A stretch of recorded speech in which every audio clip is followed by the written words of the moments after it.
귀히 여기시고 사랑스럽게 생각하시니 감사합니다. 하나님, 낯선 가양 사이에서도 신앙인지 않고 주님을 예배하는 우리의 모습을 기뻐하시니 감사합니다. 그 하나님 더 만나기 원하며 그 하나님 더 깊이 동행하기 원하오니 그 가운데 임재하여 주시고 말씀하여 주시옵소서. 하늘문을 여시고 하나님의 생명의 음성 듣게 하여 주시고 어떤 종류의 아픔이든 어떤 종류의 고민이든 십자가 앞에서 다 해결을 받는 저희 모두가 되게 하여 주시옵소서. 황금들이 손길 여러 삶의 고백들 간구들 적어서 주님 앞에 고백합니다. 하나님, 이 마음을 주님 받아주시고 기도한 것 이상으로 간구한 것 이상으로 응답하여 주시옵소서. 지금 이 시간 하나님 말씀 들을 때에 하늘문을 여시고 하나님의 세미한 음성이 우리의 심령 깊이 새겨지게 하여 주셔서 우리에게 주신 이 복음이 얼마나 놀라운지, 예수님이 우리 안에 사시는 삶이 얼마나 엄청난지를 살아가며 경험하며 누리는 저희 모두가 되게 하여 주시옵소서. 그렇게 하실 주님 앞에 이 시간 우리의 삶과 마음을 맡겨드리고 우리 구주 예수님의 이름으로 축복하며 기도합니다. 아멘. 아멘. 하나님께서 오늘도 우리에게 큰 은혜 주실 줄 믿습니다. 여러분, 하나님 기대하십니까? 예수님만 사랑하시는 분만 아멘 하겠습니다. 예수님 사랑하시는 분만 아멘 하겠습니다. 여러분, 정말로 주님이 살아 계십니다. 복음의 공식을 시작부터 했는데요, 두 가지를 계속했습니다. 첫 번째는 복음이 뭡니까? 세 가지로 설명하겠죠. 복음은 예수님입니다. 예수님의 죽음과 부활하심이 복음입니다. 이게 첫 번째죠. 첫 번째 공식이 세 개가 있는데요, 첫 번째가 예수님의 죽음과 부활하심. 두 번째는 뭡니까? 예수님이 하신 일을 우리는 어떻게 봤습니까? 믿음으로 봤습니다. 믿음으로 받으면 세 번째 우리가 어떻게 됩니까? 의로워지고 구원 얻습니다. 이게 복음입니다. 성경에서 이야기하는 이 모든 성경에서 이야기하는 복음이요, 바로 이 하나 첫 번째 것이 복음은 예수님의 죽음과 부활하심입니다. 그분이 하신 일을 어떻게 봤습니까? 믿음으로 봤습니다. 믿음으로 받으면 어떻게 됩니까? 의로워지고, 죄인이 의로워지고 불의한 자가 의로워지고 구원을 얻습니다. 이게 첫 번째 복음 공식입니다. 두 번째 복음 공식은 뭐냐면 오늘 아침부터 계속 가는데요, 예수님 죽음 내 죽음, 예수님 부활 내 부활, 예수 권세 내 권세.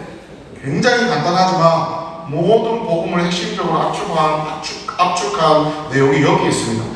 따라해볼까요? 예수님 죽음, 예수님 부활, 예수 권세, 예수 권세 내 권세는 내일 가겠습니다.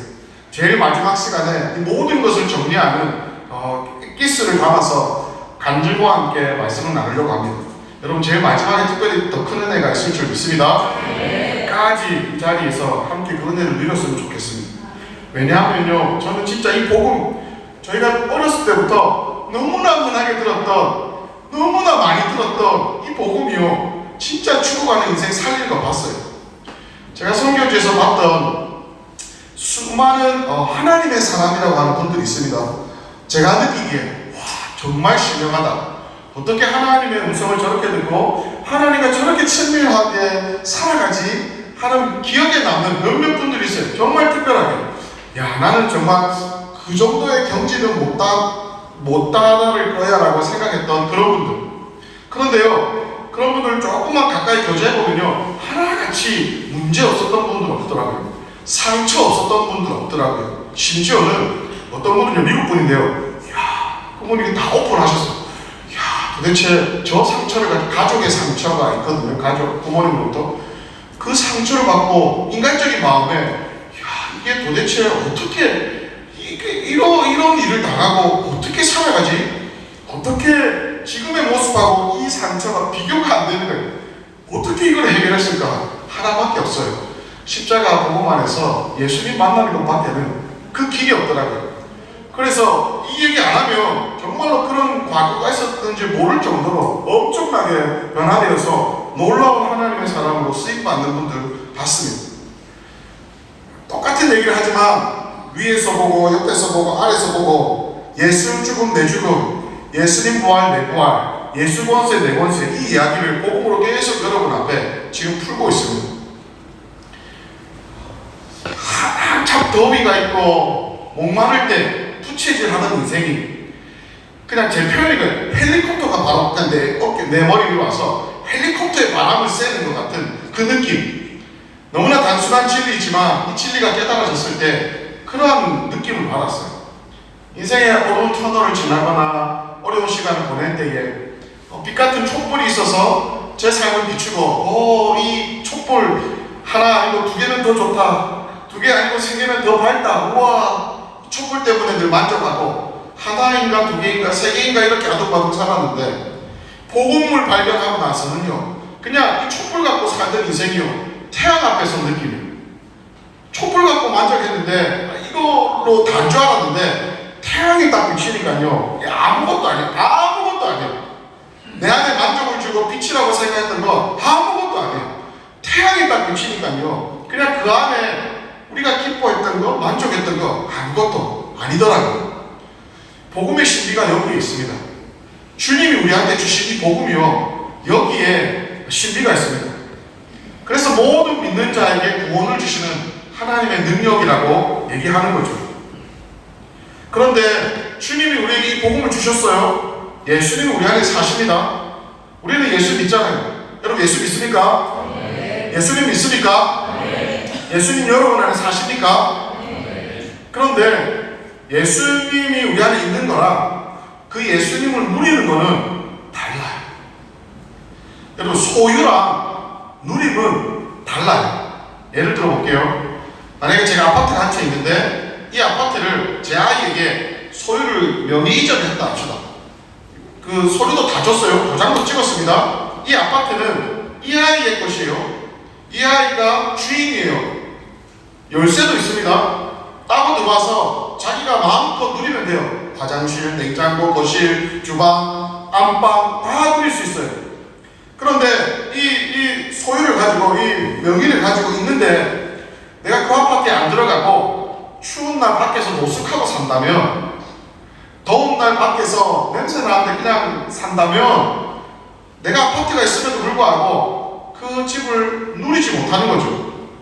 내 걸로 법적으로는 다 소유권이 이전되어 있지만 그 아파트가 내 건지도 모르고 거기에 들어가지도 않고 그냥 날마다 밤마다 길거리에서 노숙하면서 잔다면, 비 오면 비 오는 대로, 눈 오면 눈 맞고 추우면 추운 대로 노숙하고 산다면 아파트가 내한테 있어도 그거는 내가 누리지 않는 거잖아요. 아파트 없는 것처럼 사는 거잖아요. 복음을 누린다는 게 이와 같습니다. 주님이 우리에게 주신 게 엄청난데 모든 믿는 자에게 구원을 주고 모든 저주를 끊고 어떤 종류의 상처와 아픔이든 다 회복시키는 그 엄청난 복음을 우리에게 주셨는데, 우리가 다 가졌는데 복음이 있는 것도 모르고 이 복음이 뭔지도 모르면 마치 집을 놓고 밖에서 노숙하는 것처럼 살아갈 수 있다는 거예요. 하나님의 자녀가 내 아버지가 있는데 아버지 없는 것처럼 고아처럼 남에게 이리저리 기웃거리면서 구걸하면서 살 수 있다는 거예요. 여러분 복음이 이와 같이 엄청납니다. 이번 집회를 통해서 여러분 그 복음을 뜨겁게 경험하시기를 주의 이름으로 축원합니다. 사랑하는 성도 여러분, 저는 여러분이 어떤 고민이 있는지 사실 잘 몰라요. 어떤 형편에 있는지, 하나님 앞에 어떤 눈물이 있는지, 어떤 과정을 겪고 있는지, 어떤 씨름을 하나님 앞에서 하고 있는지, 앞으로의 삶의 여정 속에 어떤 것을 계획하는지 저는 사실 잘 모릅니다. 그러나 한 가지 분명한 거 압니다. 그게 뭐냐면 어떤 씨름이든 어떤 문제든 어떤 눈물이든 십자가 복음 앞에서 여러분이 나와서 하나님 앞에 꺼내어 놓을 때 거기에서만 답을 찾을 수 있어요. 거기에서만 온전한 회복과 치유를 경험할 수 있습니다. 도대체 어떻게 이게 회복됐지 하는 그 문제도 주님 앞에 갖고 오니까 하나님이요 회복시키시더라고요. 그냥 문제를 개선하는 정도가 아니라 그냥 예수님 죽음 내 죽음은요 다 끝난 거예요. 옛자의 모습 죽었다는 겁니다. 그 모습 이제 없다. 너가 믿음으로 받아들이면 새 생명, 새 삶 너에게 허락되었다. 그것을 믿음으로 바라보고 살면 있는데 이 땅에 사는 우리의 삶이 너무 헷갈려요. 여전히 죄짓고 여전히 하나님 앞에 부족하잖아요. 우리가 늘 회개했다 생각해도 또 회개할 제목이 생각나잖아요. 그러니까 헷갈리는 거예요. 나한테 주신 게 아닌가? 이거는 어쩔 수 없어. 선교사님이나 경건한 사람만 누릴 수 있는 거지 나는 어쩔 수 없어. 이 안에 사는 거예요. 소유함에도 불구하고 누리지 못하는 성도들이 너무 많이 있습니다. 하나님이 물고 계십니다. 주님이 얼마나 대단한 일을 하셨는데 여러분 그것을 발견하는 길은요 바로 십자가 여기에서밖에 없는 줄 믿습니다. 오늘 예수님 부활 내 부활이라는 제목으로 하나님 말씀 나눌 텐데요, 오전에 예수님 죽음 내 죽음이라고 했습니다. 나의 병든 옛자아가 여러분을 죄 가운데 끌고 가는 절대 안 변하네 하는 그것, 변하고 싶은데 제발 사라지기 원하는데 안 사라지는 그 모습, 빨간 버튼, 그게요 십자가에서 예수님과 함께 못 박혀 죽었다고 얘기했습니다. 적당히 죄짓고 때마다 회개하고 그렇게 갈 수밖에 없는, 그렇게 우리의 삶을 거룩함의 기준을 제한시키는, 어쩔 수 없어라고 제한시키는 그것에 대해서 우리가 벗어나야 된다고 말했습니다. 그 사람이 생각하는 게 그 사람을 살게 한다고 제가 얘기했죠. 그래서 학습된 무기력 벽 이야기했고 태국 코끼리 이야기했습니다. 내가 힘이 있어요. 한 발자국만 걸어내면 그 쇠사슬 끊어요. 그런데도 어쩔 수 없어. 나는 이 죄 못 이겨.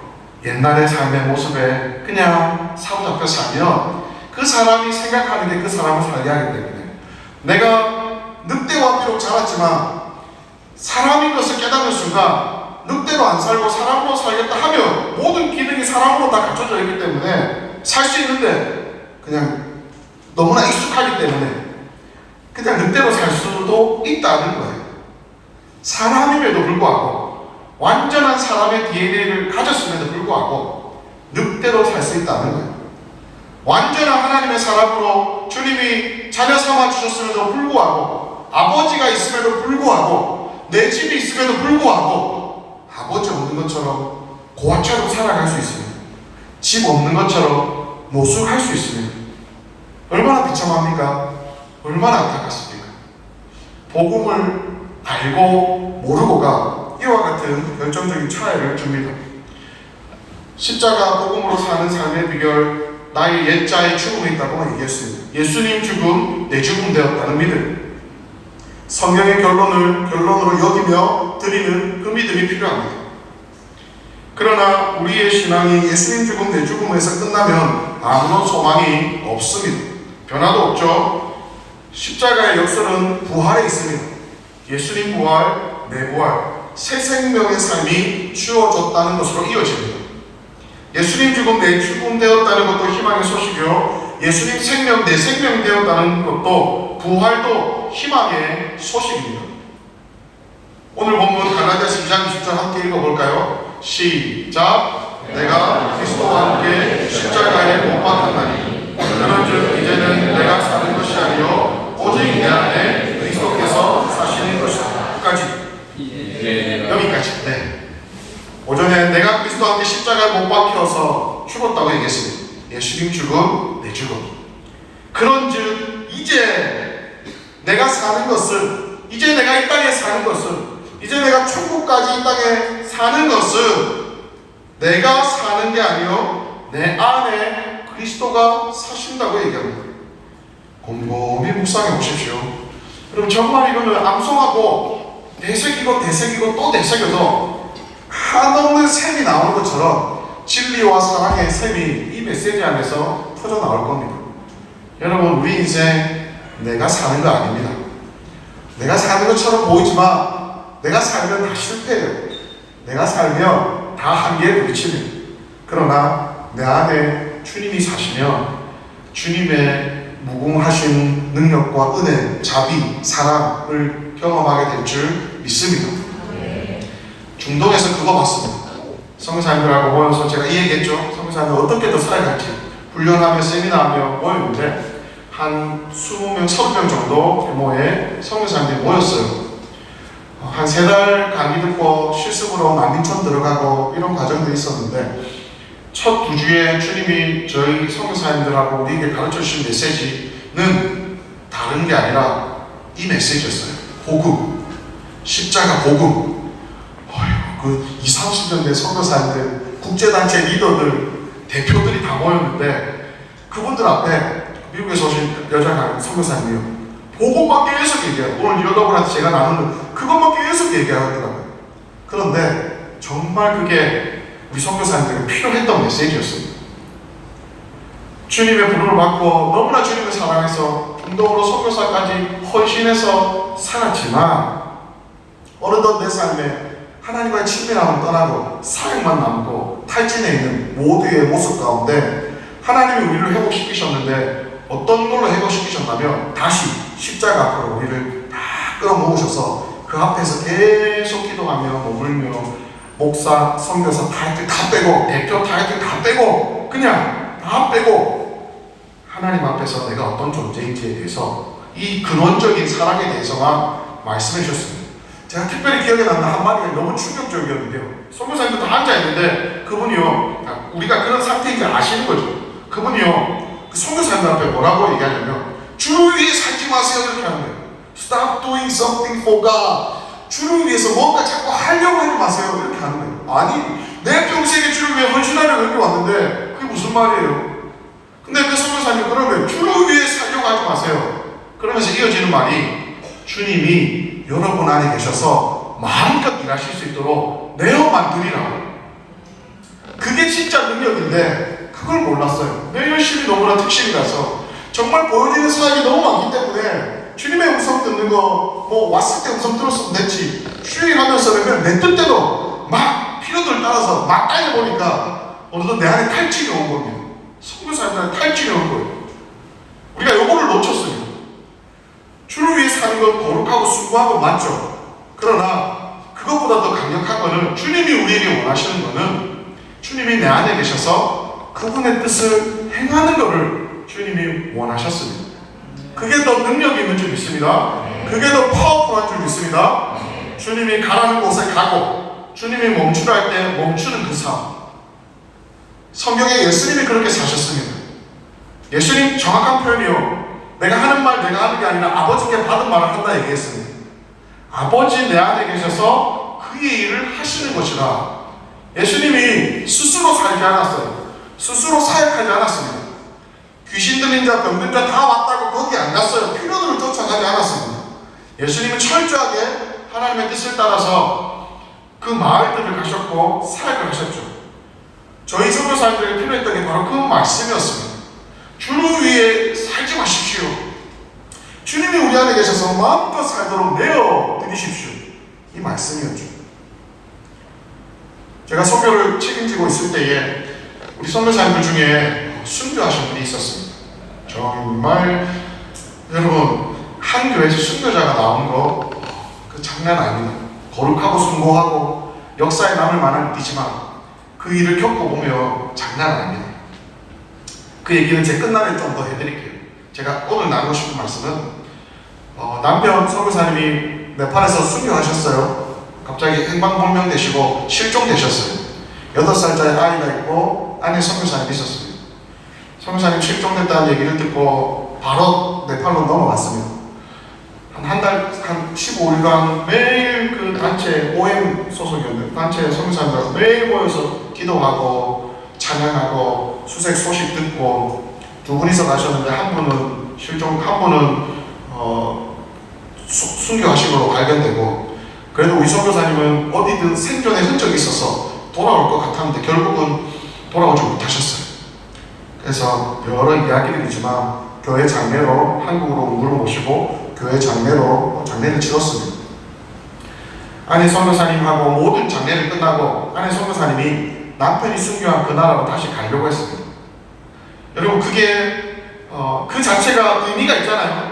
의미가 있지 않습니까? 내 남편 순교한 그 나라, 내 아이 데리고 다시 선교하러 간다는데 의미가 있지 않습니까? 그래도 아내 선교사님한테 제가 그랬어요. 그래도 선교사님, 우리 그때 정필동 목사님 살아 계셨거든요. 시온로교 원로 목사님. 그래도 우리 정필동 목사님 한번 인사드리고 같이 만나고 갑시다 권유했어요. 그래서 안에 선교사님이 정필동 목사님 같이 만나서 장례도 다 끝났고 시간도 어느 정도 지났고 해서 이제 네팔로 다시 돌아가려고 합니다. 이렇게 얘기를 나눈 중에 평생 선교에 헌신하시고 목숨 바쳐 선교하신 고 정필동 목사님께서 무슨 말씀하시냐면, 선교사님 선교하지 마요 이렇게 얘기한 거예요. 아니 그분이 선교사님 앞에 놓고 선교하지 마요 이렇게 하는 거예요.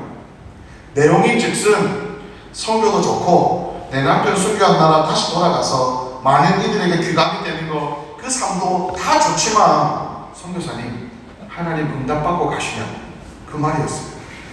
거기 가더라도 하나님 응답받고 가야지, 가야 되기 때문에 메시지가 있기 때문에 내가 해야 되기 때문에 하는 거 아니라고, 하나님의 일을 하더라도 하나님 응답받고 선교하라 이 말이었어요. 갑자기 망치로 머리를 탁 맞는 느낌이었어요. 옆에 있던 저도 그 느낌이었어요. 선교사님도 사실 그 얘기를 듣고 나서 돌아보니 장례 치른다고, 그리고 자기 마음 돌보기보다 8살짜리 아이 마음 돌본다고 정신없이 그냥 지나간 거예요. 그러면서 그냥 그래 내가 살았던 선교주니까 돌아가려고 했었는데 그 얘기 듣고 정신을 바짝 차렸어요. 알겠습니다 목사님. 그리고 기도원 가서 며칠을 기도하시고 혼자 주님 앞에 독대하는 시간들을 가졌어요. 그리고 하나님의 응답을 받았죠.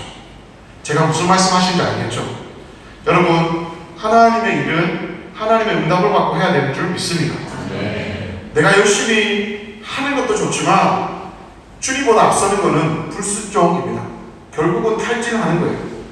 내 안에 주님이 사셔서 그 일을 할 수 있도록 내어드릴 때에 나보다 나를 더 사랑하시고 나보다 그를 더 사랑하시고 나보다 더 하나님 나라를 이루기 원하시는 그분의 뜻이 이루어지는 줄 믿습니다. 그 비밀이 우리는 예수님 부활 내 부활, 예수 부활 내 부활, 예수님 내 안에 계셔서 사시는 그 삶에서 우리는 발견하게 됩니다. 그런즉 이제는 내가 사는 것이 아니요 오직 내 안에 그리스도께서 사시는 것입니다. 내 안에 그리스도가 산다는 첫 번째 의미는 뭐냐면, 여러분 우리는요, 성도는요 신앙생활 할 때에 다 받았습니다. 처음부터 다 받은 자입니다. 그 믿음 가지고 성경의 결론을 결론 삼고 여기며 사는 삶이 필요합니다. 에베소서 1장 3절에 보니까요, 하늘에 속한 모든 신령한 것을 너희에게 주시되라고 얘기하고 있습니다. 성도는요 예수님을 믿는 순간 다 받았어요. 그런데 신자들이 처음에 조금 받았다고 생각하니까 조금 더 받아야 된다고 생각합니다. 신앙이 자라거나 정돈되는데 어려움이 생기는 거죠. 이렇게 생각하면 다 받은 자로서 출발할 때는 믿음으로 누리면 되는데, 다 받지 않은 자로서 우리의 신앙생활이 출발하면 하나님을 어떻게 해서든지 자기 행위로 움직여서 하나님의 것을 조금이라도 가져와야 한다고 생각합니다. 내가 어떻게 하면 주님이 어떻게 하실 거야라는 조건적인 관계로 하나님과 거래를 맺습니다. 자기의 공로를 드러내게 하는 관계는 주님에 대한 큰 오해를 불러일으키는 거죠. 성도는 오래 신앙생활에서 순교한 자의 삶이나 이제갓 예수를 믿어서 예수를 믿은 새신자나 받은 것은 똑같습니다. 예수님 아들 피값으로 새 생명 받았잖아요. 예수님 자신을 우리 받은 거예요. 받은 것은 똑같습니다. 하늘에 속한 모든 신령한 것을 다 받았습니다. 물론 누림의 차이는 있어요.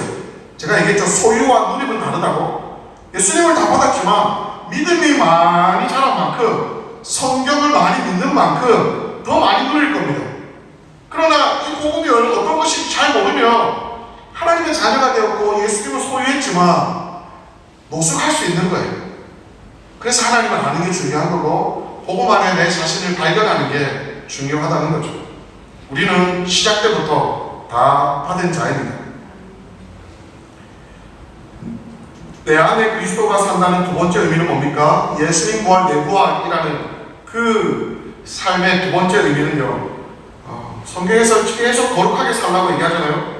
거룩하게 삽시다, 구호가 아니에요.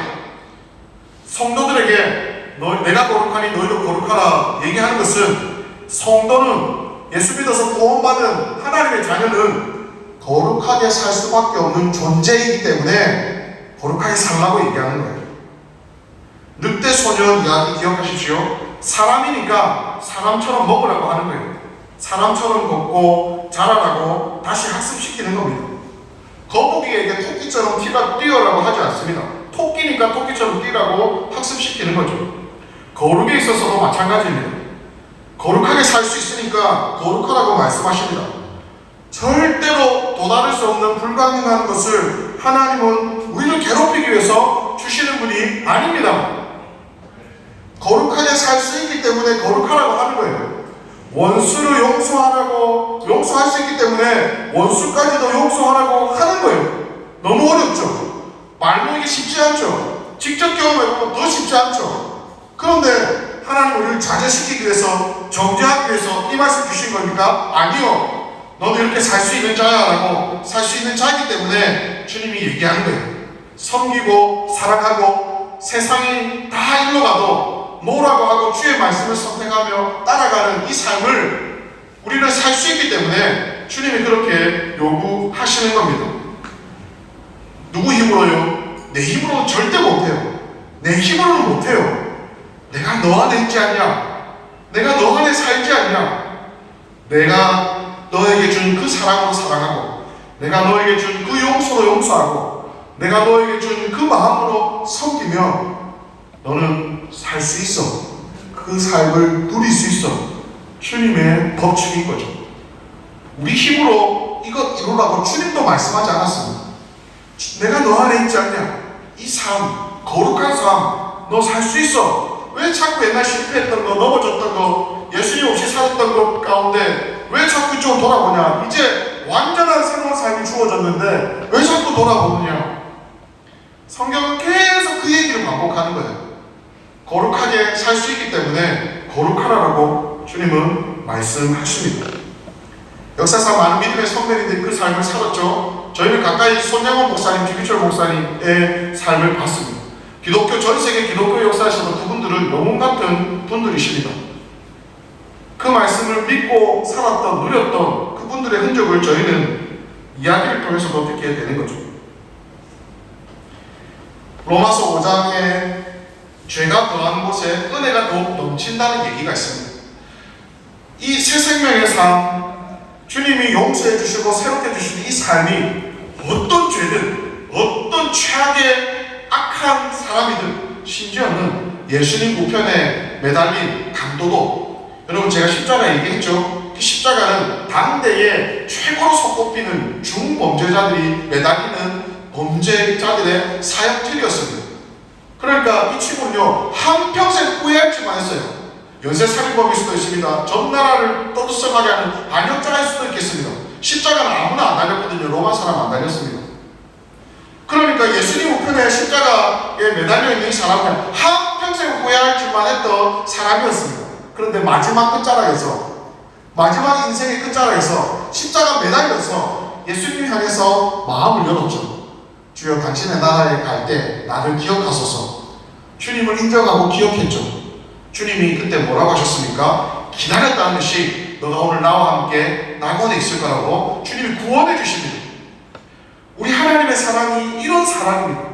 기다렸다는 듯이 구원해 주십니다. 어떤 악인도 주님의 사랑이 감당하지 못할 악인이 없는 겁니다. 그러니까 죄가 더한 곳에 은혜가 더 있다고 얘기하는 거죠. 그러니까 죄인된 사람들이요, 이 얘기를 듣고 이렇게 이야기합니다. 그럼 우리가 율법도 안 지키고 죄 많이 지으면 되겠네. 죄 많이 지어서 죄 많으면 은혜 더 많으니까 죄 많이 지으면 되겠네. 사람들이 이런 얘기합니다. 반율법주의 도덕론 폐기론자들의 이야기들이 나오는 거죠. 그런데 이것에 대해서 바울은요, 로마서 6장 2절에 바로 이어서 대답합니다. 그럴 수 없다고. 왜냐하면 예수 믿는 사람이 은혜를 더 받으려고 죄를 더 많이 짓고 그래서 거기에 은혜가 더 넘친다? 그럴 수 없다는 거예요. 그렇게 할 수 없다는 거예요. 왜요? 죄에 대해서 죽은 자다. 우리는 그렇게 설명하는 겁니다. 죄에 대해서 죽었다면 어떻게 죄에 대해서 산 자처럼 은혜 받으려고 죄를 더 지으려고 그렇게 할 수 있겠냐, 이 말입니다. 제가 지난번에 얘기했던 것 중에 우리 이 삶을 헷갈리게 하는 성경 구절을 요한 1서에서 하나 설명했습니다. 그때 다 설명 안 했는데요. 요한일서 3장 9절에 보니까 하나님께로부터 난 자마다 죄를 짓지 아니하니, 요한일서 5장 18절 하나님께로부터 난 자는 다 범죄하지 아니하니. 그러니까 우리는 하나님께로부터 난 게 아닙니까? 죄 짓기 때문에 하나님으로부터 난 자 아닙니까? 범죄하기 때문에 하나님으로부터 난 자 아니겠네요. 근데 나는 예수 믿는데, 주님 인격적으로 경험도 했는데 이게 도대체 뭐지? 생각하게 되는 거죠. 여기에 하나님께로부터 난 자는 죄를 짓지 않는다는 그 원어를 찾아보면요, 무슨 의미냐면 지속적으로 반복적으로 아무런 죄책감 없이, 지속적으로 반복적으로 아무런 죄책감 없이 죄를 지을 수가 없다는 겁니다. 다시요. 여러분, 실수하고 회개하고 이런 게 아니라 지속적으로 반복적으로 아무런 죄책감 없이 죄를 지을 수 없다는 거예요. 예수 믿는 사람은 바로 그와 같다는 겁니다. 성도는 죄를 짓기는 하지만 죄 가운데 지속적으로 반복적으로 거하지 않습니다. 죄에 대하여 죽었기 때문에 죄 가운데 살 수 없는 거죠. 죄 가운데 거하는 것이 불가능한 현재의 상태를 말합니다. 성도는 죄에 대해서 죽은 자입니다. 병든 옛 자가 죽었기 때문에 죄 가운데 살 수 없습니다. 죄 가운데 살지 말라는 명령이 아닙니다. 죄 가운데 거하는 것이 불가능한 현재의 상태를 말하고 있습니다. 아무런 죄책감 없이 지속적으로 반복적으로 죄를 짓는 상태로 거하는 것이 성도에게는 불가능하다 이 말이에요. 여러분, 예수님 믿고 나서 이전의 삶으로 다시 돌아가는 것을 몇 번 경험했을 겁니다. 그런데 아무런 진리가 없고 아무런 죄책감이 없다면 죄송합니다. 우리가 가짜이거나 예수님이 가짜입니다. 이전에 죄를 짓는데 내 안에 전혀 진리가 없어요. 죄책감도 없어요. 그러면 예수 믿는 거 아닙니다. 그럴 수가 없다는 겁니다. 죄에 대해서 죽었다니 이게 도대체 어떻게 이해할까? 모든 설명은 예수님 부활, 내 부활 되었다는, 내 안에 그리스도가 사신다는 그리스도와 연합 교리안에서 함께 우리가 예수님과 합쳐졌다는 그 진리 안에서 우리는 새롭게 깨닫게 됩니다. 성도의 세례가 예수님 죽음 내 죽음, 물에서 올라올 때 예수님 부활 내 부활 했다는 메시지가 있는 거죠. 로마서 1장 3절 무릇 그리스도 예수와 합하여 세례를 받은 우리는 그의 죽으심과 합하여 세례를 받은 줄을 알지 못하느냐. 갈라디아서 3장 27절 누구든지 그리스도와 합하기 위하여 세례를 받은 자는 그리스도로 옷 입었느니라. 세례 받은 것과 그리스도가 합한 것은 같은 이야기입니다. 주님이 죽었을 때 나도 죽었고 주님이 부활하셨을 때 나도 부활하셨습니다. 예수님 부활, 내 부활, 그 의미는요, 예수님으로 옷 입었다는 것과 똑같은 의미입니다. 예수님으로 옷 입으면 그 안에 내 이전의 삶이 보입니까? 내 이전에 구멍난 과거가 보입니까? 예수로 옷 입었는데 안 보여요, 안 보여요. 주님은 그거 안 바라보시는데 그래도 나는 기억해요. 알죠? 예수 믿었다고 과거에 모든 죄가 싹 사라집니까? 아니요. 기억은 남아있잖아요. 병든 옛자가 죽었지만 병든 옛자가 어떻게 악하게 행했는지, 상처 가운데, 습뿌리 가운데, 저주 가운데 살았는지 우리는 기억하잖아요. 그 기억 때문에 우리가 착각하는 거예요. 죽었는데 살아있는 것처럼 느껴지는 거예요. 하나님 자녀가 되었는데 그 기억이 여전히 있는 거예요. 옛날에 내가 술 너무 많이 마셨는데, 화날 때마다 술 마셨는데, 술 안 먹고도 해결할 수 있는 하나님 자녀가 됐는데 은혜가 좀 떨어지고 진리가 내 안에서 십자가가 좀 멀어지면 그냥 똑같은 순간이 오면 술로 해결하려고 하는 거죠. 하나님 자녀가 되었음에도 불구하고. 그러면서 또 찔리고 회개하고, 이게 우리네 삶 아닙니까? 그런데 예수가 없는 사람들은 전혀 죄책감 없이 그 일을 행한다는 거예요. 적어도 내 안에 그것에 대한 찔림이 있다면 부활의 삶을 살고 있다는 말입니다. 예수님 부활, 내 부활은 예수로 옷 입었다는 말입니다. 예수님으로 옷 입었다는 말은 따라해볼까요? 내 자격으로 살지 않는다. 내 능력으로 살지 않는다. 예수님으로 옷 입었다는 말은 내 자격, 내 능력으로 살지 않고 예수님 자격, 예수님 능력으로 산다는 거예요. 삶의 모든 영역에서 내 힘, 내 능력, 내 열심이 아니라 예수님 능력, 예수님 열심, 예수님의 자격으로 산다는 거예요. 자입니다. 우리에게 선한 게 없어요. 하나님 자녀지만 여전히 우리는 이 땅에 있기 때문에 하나님 앞에 내 자신이 얼마나 부족한지를 늘 고백할 수밖에 없습니다. 우리에게 선한 게 없습니다. 선한 게 있다면 내 안에 주님이 하신 것이 선한 거죠. 유일한 선한 일이 바로 주님이 하신 일입니다. 과거에 어떤 아픔, 상처, 못남이 있어서 주님이 나를 쓰시지 못할 거야 라고 혹시 생각하는 분 이 자리에 있습니까? 주님이 사용하시지 못하는 어떤 못난 자도 없습니다. 오히려 주님은 스스로 못났다고 생각하는 자들을 들어서 강하게 사용하시는 분이십니다. 스스로 강하다고 하는 분들을 부끄럽게 하시는 분입니다. 왜냐하면 능력의 힘이 큰 것이 우리에게 있지 않고 그 자는 하나님께 있음을 적어도 알기 때문에 그렇습니다. 상처가 많으신 분 있습니까? 그래서 내 인생에 이런 것 때문에 하나님도 나를 못 쓰실 거야 라고 혹여나 여러분 스스로 제안하거나 어쩔 수 없어 라고 생각하는 분도 있습니까? 저는 고아원에서 아이들하고 같이 살아봤잖아요. 난민들하고 있어봤잖아요. 아프리카의 가난한 부족들하고 있어봤잖아요. 고아원에서 있으면 그냥 내 인생 출발점이 다르다 생각해요. 다른 애들은 그래도 부모님 다 있는 데서 자랐는데 나는 부모도 없지, 고아원에서 살고 있지. 내 인생 출발점이 저 뒤에서, 그래서 아무리 따라가도 요즘 금수저, 흑수저 뭐 이렇게 얘기하는데 아무리 따라가도 절대로 따라가지 못하는 그 간격 안에서 나는 살아갈 수밖에 없기 때문에 노력도 안 해요. 해봤자 안 되는데 그냥 막 살아요. 막 살아요. 엄청나게 막 살아요. 그래서 내 인생 이것 때문에 하나님도 못 쓰실 거야 라고 생각하는 분들이 있습니까? 여러분, 하나님은요 그것 때문에 우리의 인생을 들어 쓰시는 줄 믿습니다. 하나님 이것도 못하실 거야 라는 그 연약함 때문에 오히려 그것 때문에 내가 너를 선택했고 너와 함께 이 일을 하기 원한다라고 놀랍게 역전시키시는 하나님인 줄 믿습니다. 잊고 싶은 과거가 많으십니까? 내 자격 아니라 나를 부르신 주님의 자격으로 우리는 섬기며 사는 자들입니다. 고난이 많으십니까? 고난이 더한 곳에 그리스도의 위로가 더 넘칠 겁니다. 내 고난이 이만큼입니까? 주님의 위로를 이만큼 경험할 거예요. 여러분의 고난이 이만큼입니까? 주님의 위로와 함께 하시고 이만큼 경험할 거예요. 여러분의 고난이 사람이 가늠하지 못하는 엄청난 고난입니까? 그러면 사람이 가늠하지 못하는 엄청난 위로와 사랑으로 회복시켜 주실 줄 믿습니다. 십자가가 그와 같은 능력이 있어요. 살아계신 하나님이 그와 같은 능력이 있습니다. 그러니 내가 내 삶을 재단하는 거 하나님이 너무 슬퍼하시는 거예요. 그래서 어쩌라고 내가 너를 사랑하는데, 그래서 어쩌라고 내가 너를 들어 쓴다는데. 제가 고아원의 아이들을 데리고 수련회를 했는데요, 집회가 이랬어요. 청소는 조금 과격한 표현을 해야 마음에 와닿으니까 제목이요, 그래서 어쩌라고. 그러니까 수련회 제목이 그래서 어쩌라고요. 애들이요 진짜 막 살아요. 조금 이렇게 혈기가 있는 애들은 정말 막 살아요.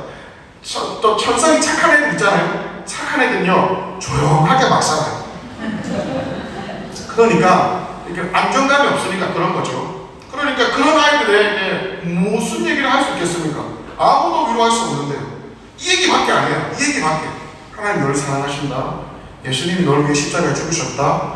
예수님이 너 과거 다 잊으시고 새 삶 주실 거야. 십자가 안에서 너는 새 삶 살 수 있어. 하나님 만나는 길밖에 없는 거예요. 아이들이요, 근데 하나님을 만나기 힘들어요. 왜냐하면 자기가 제 삶이 얼마나 비참한지 알잖아요. 엄마 아빠가 여러분 가정에서 그 할 때 받은 이야기는요, 말을 못하고 못해요. 아이들은 근데 그냥 아무렇지도 않은 듯이 다 얘기해요. 우리 아빠 죽었는데요, 우리 엄마가 막 때려가지고 그냥 엄청 많이 맞았는데요, 우리 아빠 술 많이 먹고 와가지고 엄마한테 칼 찌르고, 이런 얘기 그냥 막 해요. 다 그런 애들만 있으니까. 근데 그런 애들한테 이 복음을 자꾸 얘기하면 한계에 부딪히는 거예요. 근데 나 같은 거 주님이 쓰시겠나 이런 거예요. 내 이 아픔 하나님도 뭐 다룰 것 같은데 이 아픔 가지고 내가 주님 앞에 쓰임받을 수 있냐, 이런 애들을 부딪히는 거예요. 그때 말씀이요, 그래서 어쩌라고요. 하나님이 너를 사랑하시는데 그래서 어쩌라고요.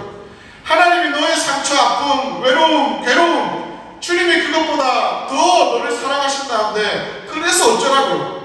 나는 내 삶 주님이 못 쓰실 것 같지만 그래서 어쩌라고요? 주님은 내 삶을 선택하셔서 쓰신다는데 얘야 그래서 어쩌라고? 주님의 사랑이 못 돕는 어떤 악함도 없는 줄 믿습니다. 주님이 못 쓰시는 어떤 못난 사람도 없는 줄 믿습니다. 주님이 쓰시지 못하는 어떤 상처 많은 구멍난 사람도 없는 줄 믿습니다. 복음의 진리, 복음의 역전이 바로 여기에 있습니다. 내 인생 다 망가지고 엉망진창이라 할지라도 나도 나한테 실망되는 그 순간이라 할지라도 우리 주님은 그래서 어쩌라고? 내가 너 사랑하는데 내가 너 위해서 내 아들 하나뿐인 독생자 예수를 주었지 않냐? 자기 아들을 아끼지 아니하시고 우리 모두를 위하여 내어주시니까 어찌 더 좋은 거 필요하면 내가 더 주지. 내가 너한테 아끼는 게 뭐 있냐? 하나님은 그렇게 얘기하시는 거죠. 주님의 사랑이 실제가 될 때에 우리는 이 삶을 누리게 될 줄 믿습니다. 로마서 6장 한번 찾아보겠습니다. 로마서 6장 1절부터 11절 이 말씀 갖고 좀 더 풀어보겠는데요. 로마서 6장 1절부터 11절입니다. 찾아봅시다. 로마서 6장 1절부터 11절 말씀입니다. 로마서 6장 1절부터 11절. 우리 형제님들과 자매님들 교독하겠는데요. 형제님들 먼저 읽겠습니다. 시작. 그런즉 우리가 무슨 말을 하리요? 은혜를 더하게 하려고 죄에 더하겠느냐? 자매님들. 그럴 수 없느니라. 죄에 대하여 죽으니까 어찌 그 가운데서 살리려. 무릇 그리스도 예수와 합하여 세례를 받은 우리는 그의 죽으심과 합하여 세례를 받은 줄을 알지 못하느냐? 그러므로 우리가 그의 죽으심과 합하여 세례를 받음으로 그와 함께 장사되었나니 이는 아버지의 영광으로 말미암아 그리스도를 죽은 자 가운데서 살리심과 같이 우리로 또한 생명 가운데서 행하게 하려 함이라. 만일 우리가 그의 죽으심과 같은 모양으로 연합한 자가 되었으면 또한 그의 부활과 같은 모양으로 연합한 자도 되리라. 우리가 알거니와 이의 옛사람이 예수와 함께 십자가에 못 박힌 것은 죄의 몸이 죽어 다시는 우리가 죄의 통로를 하지 아니하려 하니 이는 죽은 자가 죄에서 벗어나 의롭다 하심을 얻었습니다. 만일 우리가 그리스도와 함께 죽었으면 또한 그와 함께 살 줄을 믿으니 이는 그리스도께서 죽은 자 가운데서 살아나셨으니 다시 죽지 아니하시고 사망이 다시 그를 주장하지 못할 줄을 알미로다. 그가 죽으시는 죄에 대하여 한 번에 죽으시며 그가 살아계시는 하나님께 대하여 살아계시니 다 같이 이와 같이 너희도 너희 자신을 죄에 대하여는 죽은 자요 그리스도 예수 안에서 하나님께 대하여는 살아있는 자로 여길지어다. 아멘. 죄에 대하여 죽은 자요 하나님에 대하여는 살아있는 자로 여기라고 얘기하고 있습니다. 죽었기 때문에 그렇게 결론된 거 믿고 살라고 얘기하고 있습니다. 우리의 옛사람이 6절에 예수와 함께 십자가에 못 박힌 것은 죄의 몸이 죽어 다시는 우리가 죄에게 종노릇하지 아니한다 얘기합니다. 이전에 우리를 속박했던 저주가 있습니까? 상처가 있습니까? 아픔, 열등감, 괴로움이 있습니까? 십자가 안에서 다 씻김받고 세상명이 누리게 하는 향기로 전혀 다르게 회복되어 사는 모습으로 우리의 삶에 드러나게 될 줄 믿습니다. 이전 것은 지나갔으니 보라 새 것이 되었도다. 성경은 얘기합니다. 8절에요. 만일 우리가 그리스도와 함께 죽었으면 또 그와 함께 살 줄을 믿노니 예수님 죽음 내 죽음 되었으면 예수님 부활 내 부활로 살게 될 터인데 9절에 사망이 다시 그를 주장하지 못할 줄 아니로다. 사망이 다시 그를 주장하지 못합니다. 이전의 삶, 옛자의 삶이 우리를 더 이상 주장하지 못합니다. 주장하는 것처럼 헷갈리게 해도 그 실체는 이미 십자가에 못 박혀 죽었다는 거예요. 내가 그대로 안 살겠다고 말씀 보고 믿음으로 살아가면 그것과 상관없이 살 수 있다 이 말입니다. 따라서 11절에 하나님께 대하여는 살아있는 자로 여길지어다. 12절 죄가 너희 죽을 몸을 지배하지 못하게 하라. 계속 이후에 이어지는 게 너희 자신을 다시 살아난 자같이 하나님께 드리라. 의의 무기로 하나님께 드리라. 죄가 너희를 주장하지 못한다. 너희는 은혜 안에 있는 자다. 라고 이후에 본문이 계속 이어지는 거죠. 이렇게 된 것이니 살면 돼. 그러니까 결론을 성경은 얘기하는 거예요. 복잡하게 아니고 거룩하게 살 수 있어. 이 자유함, 태양빛 아래서의 자유함, 헬리콥터 안에서의 그 시원한 바람, 부채질하는 인생이 아니라 이 삶 너에게 주어진 것이니 이 집 문서 너 거다. 그냥 거기 들어가서 살면 돼. 내가 네 아버지다. 너 고아 아니야. 내가 네 아버지다. 내 안에 거하면 돼. 복음 안에서 비밀이요. 바로 이와 같을 거예요. 이것을 누리지 못하는 성도님들이 너무 많아요. 심지어는 사역자들 중에서도 있는 거죠. 복음이 얼마나 대단한데, 복음이 얼마나 엄청난데, 전하고 싶은 많은 이야기들 중에 이것 빼고 설명되는 게 없습니다. 이것 빼고 설명되는 메시지가 없어요. 내적 치유, 영적 전쟁, 회복, 자아 정체성, 개인 경건, 제자 훈련, 기도, 묵상, 말씀, 모든 게 이 십자가 안에서, 예수님 안에서의 나의 친밀한 관계 안에서 다 흘러나오는데, 우리가 이거를 정말로 언제 이것만 깊이 생각해봤냐 이 말이죠. 평생 묵상하고 평생 주님 앞에 매달려도 더 캐낼 수 있는 영원한 샘물이요, 영원한 생수가요, 이 십자가 몸에 있는 줄 믿습니다. 십자가에 못 박힌 나는 옛사람이며 죄의 몸이 죽은 것입니다. 그래서 다시는 그 죄 가운데 종노릇하며 살 수 없어. 지금 약간 사는 것처럼 보여서 너가 헷갈릴 수도 있지만, 다시는 그 상처, 그 슬픔, 그 우울함, 다시는 거기서 너는 이제 살 존재가 아니야. 너에게 내가 준 삶, 내가 너 안에 사는 이 삶이 그것과 상관없는 삶인데 왜 자꾸 기웃거리냐. 그럼 우리는 여기서 발견하는 거죠. 마귀가 하는 게 뭡니까? 마귀는요, 자꾸 돌아보게 하는 거예요. 마귀는요, 너 이래 살았잖아. 너 이런 자잖아. 너 아무리 고생한 척해도 네 어젯밤 뭐 했는지 내가 아는데 자꾸 우리를 그래서 정죄하고 참소합니다. 마귀는요, 참소해요. 정죄해요. 반대로 하나님은 절대 그렇게 안 해요. 성령 하나님은 너무 따뜻한 분이십니다. 성령 하나님은 온유한 분이세요. 성령 하나님이 말씀하실 때는 너무나 인격적으로 말씀하십니다. 주님은 진리를 말씀하시되 사랑 안에서 진리를 말씀하시는 분입니다. 진리만 말씀하면 우리 다 죽어요. 다 피투성이 됩니다. 그런데 우리 주님은요, 사랑 안에서 진리를 말씀하는 분이십니다. 그러니 그 주님의 음성을 듣는 자들마다 다 거기에 녹아들어서 그 진리대로 살게 되는 거죠. 하나님이 우리를 정죄하거나 참소하지 않습니다. 결코 정죄함이 없나니, 결코 정죄함이 없나니. 하나님은 그렇게 로마서 8장에 얘기했지 않습니까? 사탄은 우리를 그렇게 속이는 거죠. 옛날 기억, 습성으로 계속 이쪽을 바라보게 하는 겁니다. 여러분, 그 삶과 상관없는 시대가 예수 믿는 자에게는 주어졌습니다. 옛사람이 십자가에 삼켜 죽었고 이제는 새 생명을 받은 자의 삶을 삽니다. 죄에 대해서 죽었기 때문에 정죄받을 실체가 존재하지 않습니다. 죄의 형벌을 예수님이 대신 다 받았기 때문에 죄의 요구에 우리가 더 응답할, 종노릇할 일들이 없는 거죠. 그래서 로마서 6장 14절 보는 이 본문에서는 죄가 너희를 주장하지 못하리니 이는 너희가 범하였지 아니하고 은혜 아래 있음이라. 죄가 우리를 지배하지 못합니다. 은혜가 이제 우리를 지배합니다. 우리의 내적인 욕구에 타락한 본성의 마음이 있지만 그것을 은혜로 눌러버린다는 거예요. 지배한다는 겁니다.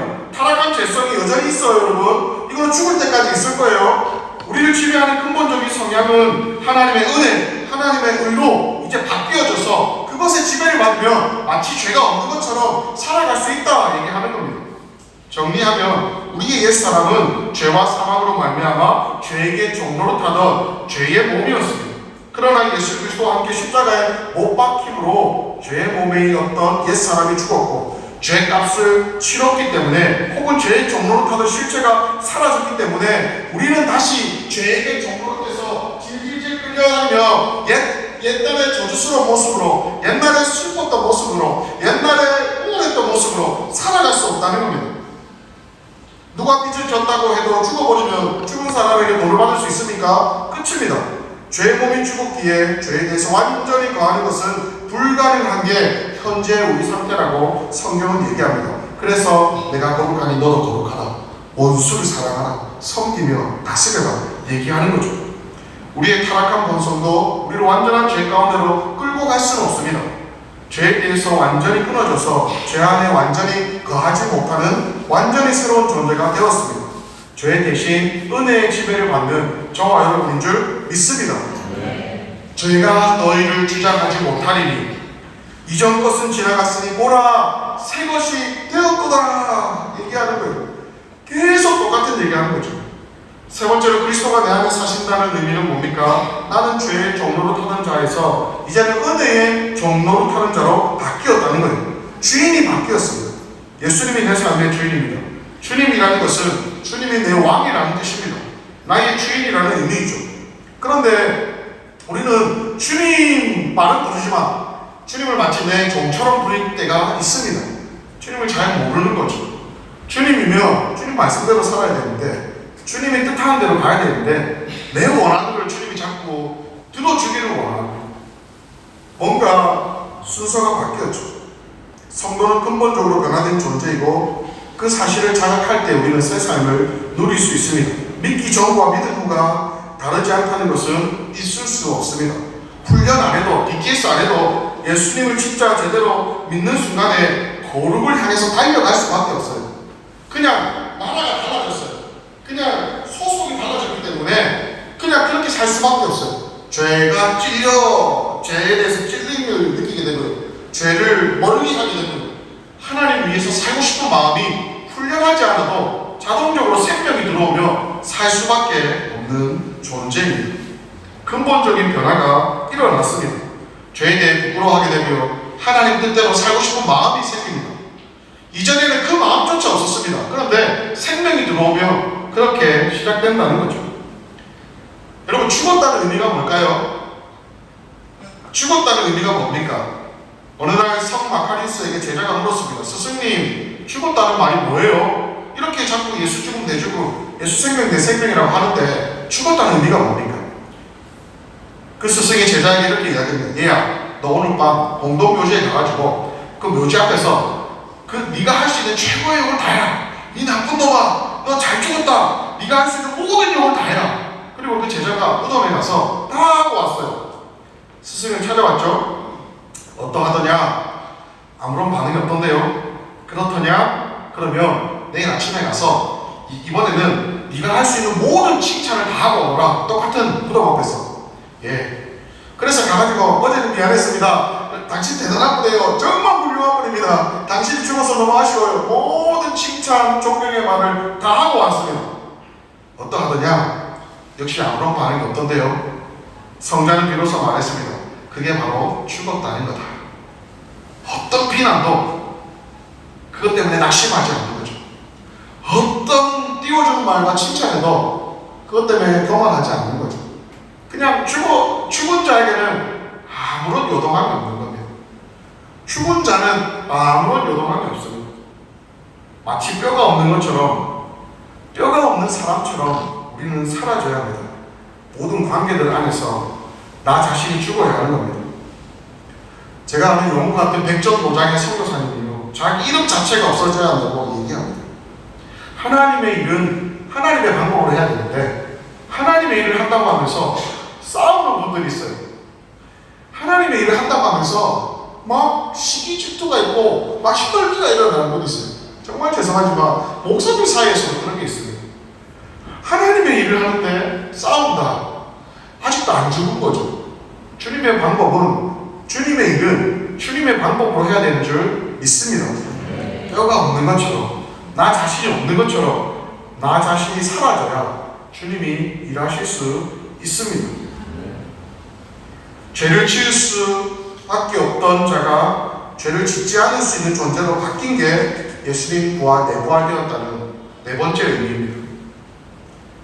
방금까지 했던 얘기를 신학적으로 정리하면요, 이전에 저와 여러분은 어떤 존재였나요? 이전에 예수 믿기 전에 우리 삶, 예수 믿는 우리의 삶, 천국 가서 주님과 영원히 사는 이 삶을 세 단계로 나눌 수 있습니다.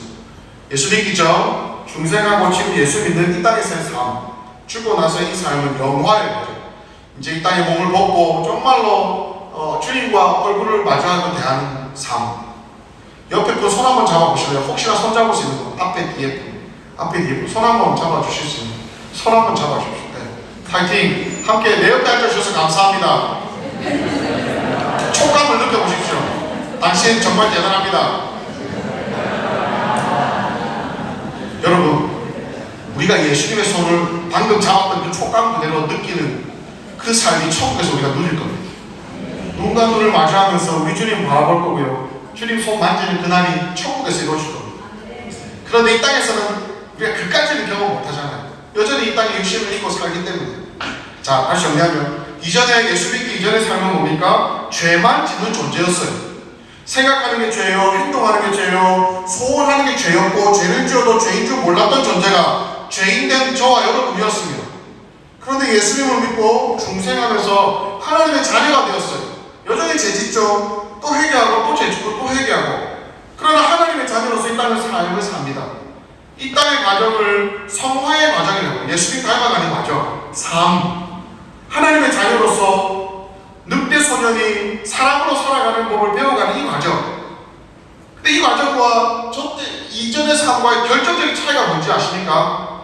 이때는요, 전에는 죄밖에 못 지었는데 예수 믿고 난 이후에 달라지거든요. 이제는 죄를 안 지을 수도 있다는 거예요.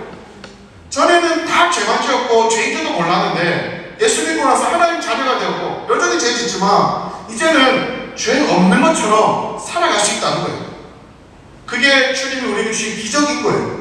예수님이 내 안에 사시기 때문에 우리는 그 삶을 누릴 수 있습니다. 그리고 이 땅에 몸을 벗고 천국 갔을 때 영화로운 삶은요, 이제는 죄 자체가 없어요. 회개도 없어요. 영원한 예배, 영원한 주님과 기뻐하며 즐거워하는 그것밖에 없습니다. 그러니까 이 단계에 전에 이 땅을 사는 우리들에게는 여전히 이 진리가 잘 딱 세팅이 안 되면 헷갈리는 거예요. 이전의 삶하고 별로 달라진 거 없는 것 같은데 뭐지? 내 가짜인가? 헷갈리는 거죠. 그런데 죄도 안 지을 수 있는 존재, 심지어는요 이 영화로운 삶의 빛을 가끔씩 비춰주세요. 이 땅에서 천국의 삶을 우리가 누릴 수 있어요.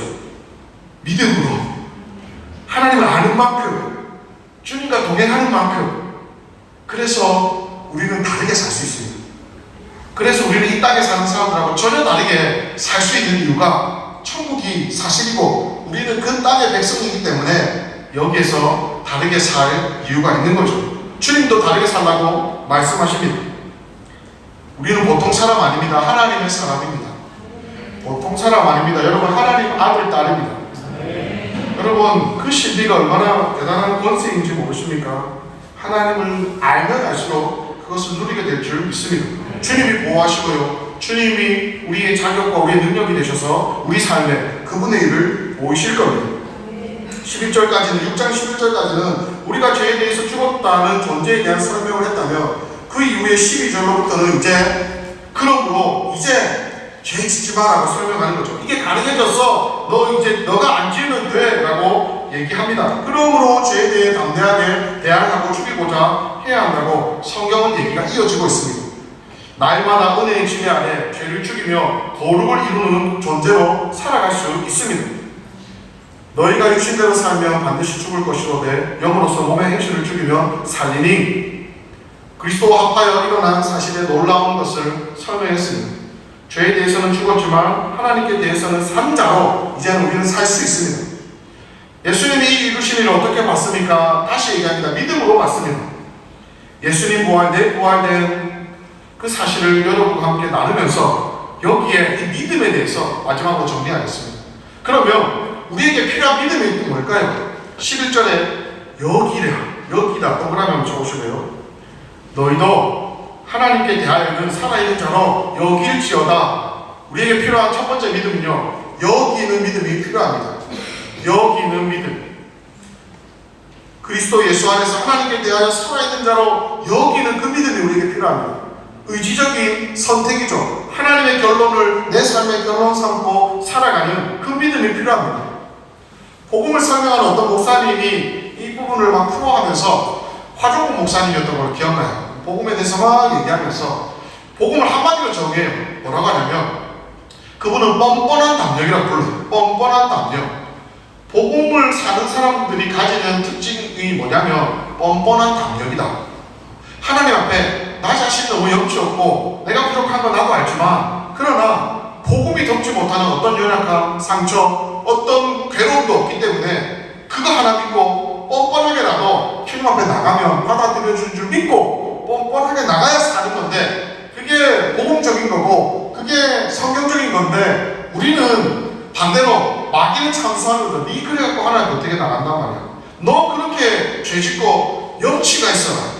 그러면서 하나님을 자꾸 멀리하는 거죠. 그럼 오히려 하나님 마음을 더 상하게 하는 결과입니다. 복음은요 뻔뻔한 담력을 가져오게 합니다. 죄에 대하여 우리는 죽었습니다. 죄 짓는 병든 옛자가 죽었습니다. 그리스도의 죽으심은 영원한 효력이 있기 때문에 다시 십자가에서 예수님이 죽을 필요가 없는 거예요. 우리는 의로워졌고요 거룩하게 살 수 있는 그 삶을 누릴 수 있는 자가 되었습니다.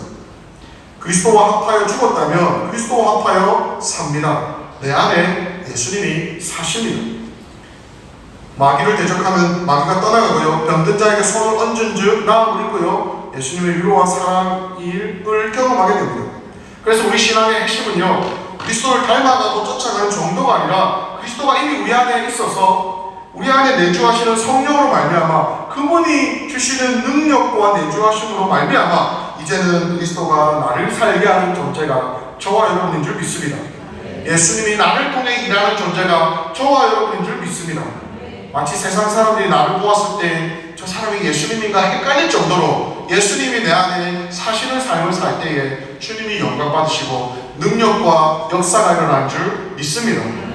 심지어는 예수님보다 더 큰 일도 한다고 예수님이 말씀했어요. 제자들에게 요한복음 14장 12절 내가 진실로 진실로 너에게 이르노니 나를 믿는 자는 내가 하는 일도 너희도 할 것이요 또한 그보다 큰 일도 하리니 얘들아 너가 내가 한 일 너희도 할 거야. 그리고 사실은 내가 이 땅에서 한 일보다 더 큰 일도 할 거야. 예수님이 제자들에게 말씀하십니다. 예수님의 생애에 있었던 일보다 더 큰 일을 한다고요. 예수님 우리가 한다고요. 내 안에 계시는 나는 할 수 없죠. 나는 자격 없죠. 능력 없죠. 그러나 예수님은 내가 내 영을 너에게 부어줄 거고 예수의 영 성령이 우리 안에 있기 때문에 너가 내가 한 일도 할 뿐 아니라 더 큰 일도 하는 거다. 내 영으로 말미암아 더 큰 일도 너가 할 거라고 주님은 말씀하는 거죠. 우리 자격으로 살지 않습니다. 우리 능력으로 살지 않습니다. 예수님 자격, 예수님 능력으로 살 때에 예수님보다 더 놀라운 능력의 삶을 누리게 될 줄 믿습니다. 내가 너에게 뱀과 정갈을 밟으며 원수의 모든 능력을 제어할 권능을 주었으니 너희를 해할 자가 결단코 없으리라. 내가 너희에게 뱀과 정갈을 밟으며 원수의 모든 능력을 제어할 권능을 주었으니 너희를 해할 자가 결단코 없으리라. 예수 부활, 내 부활에 대해서 살아가면요 예수님이 좀 힘을 공급해 주는 정도가 아니에요. 싸울 무기를 줄 정도가 아니에요. 모든 힘의 근원인 그분이 그냥 우리 안에 들어와 계시는 거예요. 어떤 상황, 어떤 고난, 어떤 어려움에도 그냥 그분이 내 안에 사시면요 주님이 앞서 행하시고 풀어가시고 역사하시는 삶을 우리는 누리게 되는 줄 믿습니다. 여기에 비밀이 있습니다. 뻔뻔한 담력을 우리는 가질 필요가 있습니다. 염치 생각하면 안 돼요. 하나님 앞에서 우리 다 연약한 자들입니다. 다 죄인이에요. 주님 앞에 갈 때까지 우리는 여전히 우리 죄가 더 많이 보일 겁니다. 거룩한 주님 앞에 더 가까이 갈수록 죄인 중에 개수했던 바울의 역사가 우리에게도 계속 일어날 겁니다. 이 복음을 가장 잘 설명하는 이야기가 돌아온 탕자 이야기죠. 탕자가 이야기는 여러분 다 알기 때문에 제가 설명하지 않겠습니다. 마지막 장면, 탕자가 재산을 다 탕진하고 뻔뻔하게 돌아왔죠. 돌아오는 게 은혜였어요. 염치 생각하고 내가 어떻게 아버지한테 돌아간단 말이야. 나 같으면 페르나같이 아버지 살아있는데 살아있는 재산 달라고 하면서 유산 달라고 하면 아버지 죽으라는 뜻이거든요. 그 당시에는. 그런 일을 해가고 돈 다 탕진하고 돌아오는데 어떻게 돌아올 수 있어? 안 돌아오면 아버지 가슴에 날마다 이제야 오나 저제야 오나 기다리니까 아버지의 가슴에 못 박는 일이었을 터인데, 그래도 탕자는 아버지 집에 종으로라도 살면 굶어 죽지는 않겠다고 돌아왔죠. 그때 장면 기억하십니까? 아버지가 저 멀리서 아들이 오는 장면을 보고 달려옵니다. 그리고 와락 앉습니다. 냄새 난다, 깨끗한 옷 입고 와라 하지 않습니다. 그냥 달려와서 와락 앉습니다. 자기 반지를 빼주고 새 옷을 입혀주고 송아지를 잡아서 잔치를 벌입니다. 아들이 전혀 기대하지 않았던 일이 벌어지고 있는 거예요. 그 당시에 부자인 아버지가 달린다는 것은 옛날 선비들이 뛰지 않은 것처럼 유대 문화에서 고대 운동 사회에서는 있을 수 없는 일이었어요. 걷는 게 예의 바른 거지, 뛰어다닌다는 것은 그 당시에 있을 수 없는 일이었습니다. 그런데 아버지가 뛰어왔어요. 아들이 안았어요. 두 가지 의미로 해석될 수 있습니다. 첫 번째로는 아버지는 어제나 그제나 우리 아들 언제 오나 기다리고 있었어요. 그래서 저 멀리 아들이 보이는 순간 달려와서 안은 거죠. 또 다른 의미는 당시에는 그 공동체 문화가 너무, 공동체 마을이 너무 가족 같은 뿌리 깊었기 때문에 이 집에서 페루나 같이 아버지 유산 달라고 하면서, 그러니까 아버지 죽으란 말이거든요. 아버지 유산 받아서 탕진하는 아들이 있는 거 동네 사람들 다 알았을 거예요. 저런 아이는 살아서 율법도 지키지 않고 살아서 저런 아이는 있으면 안 되라고 동네 사람들이 다 정죄한 그 인물이었습니다.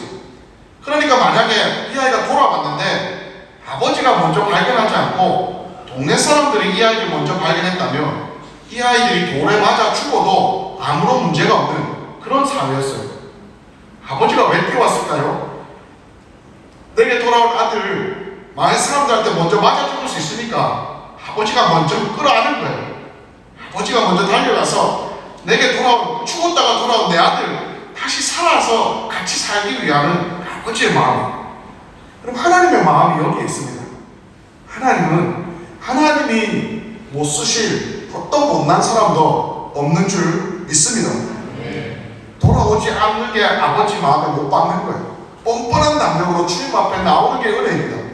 뻔뻔한 담력으로도 하나님 앞에 엎어져도 울어도, 여러분 하나님 앞에 따져도, 하나님 앞에 못 막혀도 하나님 앞에 나와서 못 막을 때에 주님이 거기서 우리를 만나주시고 안아주시고 싸매어 주실 줄 믿습니다. 그래서 우리에게 필요한 믿음은 여기는 믿음이 필요합니다. 뻔뻔한 담력이 필요합니다. 또 하나의 믿음은 드리는 믿음이 필요합니다. 로마서 6장 13절 같이 읽어볼까요? 로마서 6장 13절 시작. 또한 너희 지체를 뿌리의 무기로 죄에게 내주지 말고 오직 너희 자신을 죽은 자 가운데서 다시 살아난 자 같이 하나님께 드리며 너희 지체를 의의 무기로 하나님께 드리라. 드리라 동그라미 해주시고요. 드리는 믿음이 필요합니다. 이와 같은 삶이 너에게 주어졌으니 이제 이렇게 살아라, 이 삶으로 드려라, 이 믿음으로 살면 살 수 있습니다. 성경은 그렇게 이야기하죠. 담대하게 이전의 삶에 대해서 대항하고 죽음을 죽음으로 이기고 새 생명을 생명으로 드리면서 살면 그와 같은 삶을 누릴 수 있다 얘기합니다. 그리고 이 일들에게 중요한 것은 한 번에 되지 않습니다. 날마다 여길 필요가 있고 드릴 필요가 있습니다. 한 번에 되지 않아요. 왜냐하면 이전의 기억이 너무 생생하니까, 내 삶이 병든 여자가 죽었는데 너무 생생하니까 또 헷갈릴 수 있습니다. 매일매일 우리가 십자가를 기억하고 주신 복음을 기억하며 이 삶을 상고하며 기억하며 드리며 살아갈 때에 그 삶을 누리게 되는 거죠. 내게 주신 집문서 확인하고 이 집에서 살 수 있는 겁니다. 내 아버지 확인하고 아버지 자녀로 살 수 있는 겁니다. 고아처럼 살지 않고 아버지 자녀로 살 수 있는 겁니다. 날마다 여기며 드리는 삶이 필요합니다. 그래서 바울은 고린도전서 15장 31절에 나는 날마다 죽노라. 한 번 죽은 걸로 끝냈다 얘기하지 않아요. 어제의 은혜로 우리는 오늘 살 수 없습니다. 날마다 이 복음을 확인하고 살아갈 때에 우리는 그 삶을 누리는 줄 믿습니다. 근본적인 변화가 찾아왔습니다. 근본적인 새 생명이 주어졌습니다. 이 얘기를 하면 또 우리가 고민되는 게 있습니다. 그럼 유혹은 뭔가? 목사님, 유혹은 뭐예요? 여러분, 유혹이 오는 것은 죄일까요? 죄가 아닐까요? 유혹이 오는 것은 죄가 아니죠. 유혹은 내가 원하지도 않았는데 지나갈 수 있잖아요. 유혹은 유혹이죠. 이제는 죄를 짓지 않는 존재로 살기 때문에 습관화되지 않게 하는 것이 중요합니다. 죄를 지을 때는 성도들은 보통 그 과정을 합니다. 이 죄가 온다. 자꾸 오네. 이러면 안 되는데. 에라이 모르겠다. 어쩔 수 없어. 나중에 회개하면 되지. 이게 우리의 반복적인 패턴이었습니다. 죄를 지으던 나의 옛자는 십자가에 죽었다. 이 사실을 받아들이지 않고 적당히 타협하면서 적당히 죄짓고 회개했던 삶이 우리의 삶이었다는 거죠. 그런데 이 자아가 죽었음을 확인한다면 이전과 다른 죄로부터의 자유함을 누리게 되는 거죠. 여기에서 중요한 것은 예수님과의 임재를 주님을 더 분명하게 보면 볼수록 우리는 이 죄로부터의 자유함을 더 많이 누릴 수 있다는 겁니다. 예를 들면 이런 거예요. 청소년들 중에 야한 동영상에 많이 넘어가잖아요. 많이 회개하잖아요. 그런데 야한 동영상을 컴퓨터를 딱 켜놓고 여기 저 제 앞에 장로님 자리에 앉아요. 뒤에 있는 사람들이 다 볼 수 있는 화면으로 딱 켜놓고 야한 동영상, 지금 이 순간 집회하는 순간 그 청소년이 와가지고 볼 수 있겠습니까? 없겠습니까? 없죠. 없어요. 우리 눈이 100개인데 100명, 200명 눈이 100개인데 뒤에서 다 보고 있는데 이게 자아의 죽음인 거예요. 나는 보고 싶은데 너무 많은 사람들이 와서 못 보겠다. 이게 자아의 죽음인 거예요. 사람들의 눈만 의식해도 우리가 그런 죄를 못 짓는데 내 혼자 있을 때는 자유롭게 막 죄 지을 수 있겠지만 사람들의 눈만 이렇게 많이 보고도 죄를 못 짓는데 사실은 이 사람들의 눈보다 내 안에 계시는 예수님이 더 의식이 되면 내 안에 계시는 예수님의 눈동자가 더 가까이 내게 느껴지면 혼자 있어도 그 죄 못 짓는다는 거예요. 혼자 있어도 이전의 삶처럼 살지 못하는 겁니다. 그게 바로 나의 죽음을 경험하는 삶인 거죠. 그래서 루터는 마귀는 하나님의 마귀라고 얘기했습니다. 하나님의 섭리와 허락하심 아래에서만 마귀가 움직일 수 있습니다. 마귀의 나라와 하나님의 나라가 따로 있는 게 아니라 다 하나님의 손바닥 안에 있기 때문에 마귀조차도 여러분 함부로 우리가 할 수 없습니다. 유혹은 할 수 있죠. 똥은 떨어뜨릴 수 있습니다. 그러나 둥지를 짓게 하는 거는 이거 좋네 생각하고 묵상하고 계속 내 안에 품게 되면 그거는 내 책임인 거예요. 지나가는 거는 일단 치워버리면 됩니다. 더 좋은 걸 묵상하면 되는데 유혹은 유혹으로 넘어가는데 유혹을 내가 품고 내가 붙들고 생각하고 묵상하면 결국은 행동으로 이어지는 거죠. 마귀는 우리를 지배할 수 없지만 유혹합니다. 우는 사자와 같이 삼킬 자를 찾습니다. 왜 찾습니까? 그냥 삼켜버리면 되지 못 삼키기 때문에 그렇습니다. 저와 여러분이 그런 존재입니다. 그래서 마귀는 우리를 두렵게 하고요, 염려하게 하고요, 의심하게 해서 힘을 발휘하지 못하게 합니다. 사단은 우리의 지혜를 흔들 수 없지만 믿음은 흔들 수 있습니다. 이 믿음을 흔들지 않게 하는 것은 말씀 안에 있고 이것을 확고히 붙잡은 사람은 이미 넘어지지 않습니다. 그러니 복음을 잘 이해하고 붙들어야 합니다. 죄를 지을 수밖에 없다고 생각하면 무기력감에 빠집니다. 우리가 어떤 존재인지에 대해서 확실하게 알 필요가 있습니다. 다시 이야기합니다. 그 사람이 생각하는 게 그 사람을 살게 합니다. 여러분 정말 이렇게 생각하십니까? 왜 이렇게 피부로 와닿게 잘 느껴지지가 않습니까? 그동안 너무 많은 실패를 했기 때문에 그래요. 그러나 우리와 상관없는 일들이 이미 벌어졌습니다. 성경 안에서 주님이 그리스도 안에서 죽은 것도 산 것도 주님이 다 이루었습니다. 완전히 새로운 존재로 바꿔주신 근본적인 대변혁이 우리 안에 일어났습니다. 이게 복음이구나. 이게 성도이구나. 받아들이게 되는 거죠. 그 사람이 믿는 것이 그 사람을 살게 합니다. 내 믿음이 어쩔 수 없어라고 제안해버리면 그 정도로 사는 거죠. 소유와 누림은 다릅니다. 마지막 이야기하고 오늘 말씀을 마치도록 하겠습니다. 사랑하는 성도 여러분, 어떤 마을이 있었어요. 마을이 있었는데 이 마을에 악둥이와 순둥이가 살았어요. 악둥이는 늘 마을 사람들을 괴롭혔어요. 특별히 그 순둥이를 괴롭혔어요. 그래서 학교 갈 때나 학교 돌아올 때나 이 순둥이 불러서 순둥아 담배 사와, 순둥아 술 사, 그리고 막 때렸어요. 순둥이 돈도 막 뺏었고 온갖 갈취와 협박과 위협을 다 했어요. 나쁜 짓은 순둥이한테 다 했어요. 순둥이는 지옥 같은 삶을 이 마을에서 살았죠. 그런데 어느 날 옆에 마을에 있는 수님이 형님이 찾아왔어요. 예수님. 수님이 형님이 찾아와서 이 사실을 알고는 아니 이런 일이 있을 수가 하면서 악둥이를 그냥 밟아버렸어요. 악둥이는 돌 죽을 정도로 맞았습니다. 죽진 않았어요. 그냥 가만히 놔두면 죽을 거예요. 악둥이가 확실히 수님이 형님한테 밟혀버렸어요.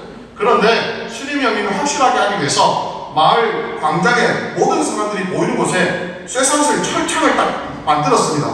그리고는 그 악동이를요 쇠사슬로 감았어요. 온 손과 온 다리를 쇠사슬로 묶었어요. 순둥이는 악동이는 거의 죽어갔기 때문에 피 흘린 채로 그렇게 쇠창살 안에 갇혀 있는 거죠. 가만히 놔두면 이제 죽어가는 거예요. 그리고는 수님이 형님이요 순둥이 불러가지고 마을 사람들 불러가지고 얘야 악동이 봐봐 내가 확실하게 끝냈다. 피 흘리는 거 보지? 저 쇠창살 안에 갇힌 거 보지? 너 이제 이전처럼 학교 안 가고 그 아이 심부름할 필요 없어. 담배 사오고 술 사오고 종로로 갈 필요 없어. 너 이제 안 맞아도 돼. 너 이제 두려워 안 해도 돼. 봐봐 쇠창살 봐봐 얼마나 내가 확실하게 쳐냈는지. 그 손에 발에 묶인 쇠사슬을 봐봐. 수님이 형님이 확실하게 보여줬어요. 만져보라고 했습니다. 순둥이가 그걸 보고요 자유함을 얻었어요. 이야 드디어 해방이다. 나도 이제 평화의 날을 살 수 있구나. 자유로운 삶을 살 수 있구나. 너무나 기뻐했습니다. 그렇게 살던 어느 날 한 달, 두 달 새로운 자유의 삶을 살았어요. 그리고는 평상시처럼 이전에 경험하지 못한 기쁨과 평화의 날을 살고 있는 어느 날 갑자기 쇠창살 안에 악둥이가 깨어나는 거예요. 그러면서 저 멀리 학교 가는 순둥이를 악둥이가 봅니다. 그리고는 한마디 해요. 순둥아 불러요. 그런데 순둥이가 어떻게 반응하는지 아십니까? 벌벌벌 떠요. 너무 두려워요. 너무 무서워요. 옛날에 두려움이 막 사로잡습니다. 옛날에 지옥 같은 삶이 막 가슴을 콩닥콩닥하게 하면서 두려워요. 그리고는 그 쇠창살 안에 악둥이가요 너 담배 사와 하는 거예요. 벌벌벌 떨던 순둥이가 갑자기 학교 가는 길을 돌이켜서 담배 사러 가요. 그리고 담배 사서 와서 바쳐요. 악둥이가 하는 말이 그에게 두려움을 주고 어려움을 주는 겁니다. 순둥이가 쇠창살만 다시 한번 만져서 순둥이가 우리 예수님, 수님의 형님이 얘기해준 악동이 여기 나오지도 못해. 이미 다 끝났어. 그 얘기만 다시 기억해도 순둥이는 너 이마 감옥 안에 있잖아. 옛날에 너 모습 국제 없어. 너 쇠창살 안에 나오지도 못하면서 그렇게 할 수 있는데 그 이전의 삶이 너무 사로잡혔기 때문에 그 쇠창살이 눈에 안 들어오는 거예요. 그냥 악동이 목소리만 들려도 벌벌벌 떠는 삶으로 다시 돌아가는 거죠. 다시 돌아갈 필요가 없는 그 삶이 우리에게 주어졌는데 새 삶이 있음에도 불구하고 순둥이처럼 우리도 이렇게 살 수 있다는 거예요. 주님이 다 끝냈어요. 주님이 다 끝냈어요. 십자가 복음 안에서 모든 게 다 주어졌습니다.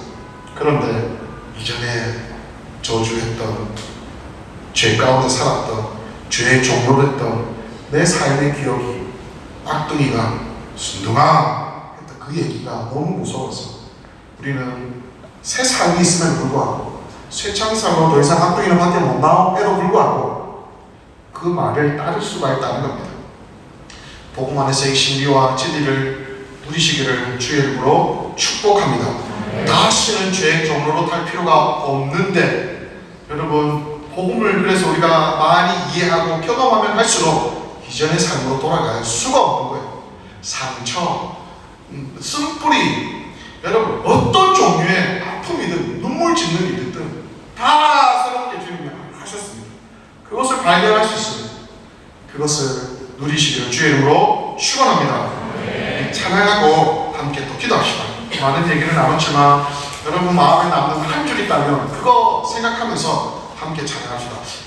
우리 충만 찬양할까요? 충만. 무명이어도 공허하지 않은 것은 예수 안에 난 만족합니다. 가난하여도 부족하지 않은 것은 예수 안에 오직 나는 부유합니다. 예수로 난 충만하네. 영원한 왕 내 안에 살아계시네. 찬양하며 주 앞에 나아가겠습니다.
것을 사실로 기억하며 살기 원하오니 주님 내게 믿음 더하여 주시옵소서. 내 자격 내 능력으로 살지 않기로 결단합니다. 이제는 내가 예수님 자격 예수님 능력으로 사는 자인 줄 믿사오니 주님 내 안에 마음껏 일하여 주시고 내 안에 살아계셔서 주의를 하는 삶을 살 수 있도록 도와주시옵소서. 주여 세금을 시험하겠습니다. 주여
세상에서 상처 많고 고난 많고 문제 많아도 하나님 만나면 거기에서부터 모든 해결이 시작되는 줄 믿습니다.